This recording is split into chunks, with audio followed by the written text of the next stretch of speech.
দীর্ঘ ২৭ বছর পর টিম ভাবুমার হাত ধরে আইসিসি চ্যাম্পিয়ন্স ট্রফি জয়ের স্বপ্ন পেল প্রোটিয়ারা।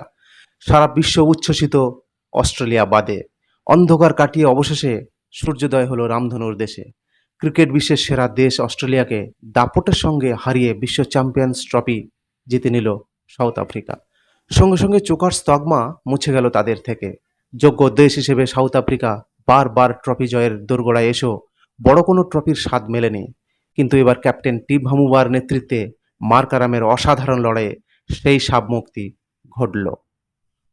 মার্কারামের ব্যাটে জয়সূচক রানের প্রতীক্ষায় তখন গোটা মাঠ। সীমানার বাইরে অধীর আগ্রহে দাঁড়িয়ে গ্রেম স্মিথেরা, গ্যালারিতে দুলছে সবুজ পতাকা, ভিআইপি বক্সে ক্রিকেটাররা। কারো মতে তো প্রোটিয়াদের হয়ে এটাই টেস্ট সর্বকালের সেরা ইনিংস। মার্কারাম ফিরতেই আচমকায় থমকে গেল গোটা পরিবেশ। তবে তা বেশিক্ষণ স্থায়ী হয়নি। জেতার জন্য মাত্র যে বাকি 4 রান।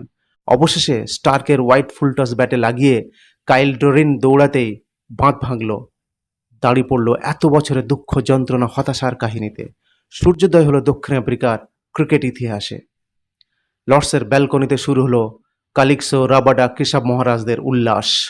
ভাবুমা যেন আবেগের আতিশয্যে উঠে দাঁড়ানোর শক্তিটুকু হারিয়ে ফেলেছিলেন। হরই কথা, দক্ষিণ আফ্রিকার ইতিহাসে এমন মুহূর্ত আগে কখনো আসেনি। Congratulations team south Africa.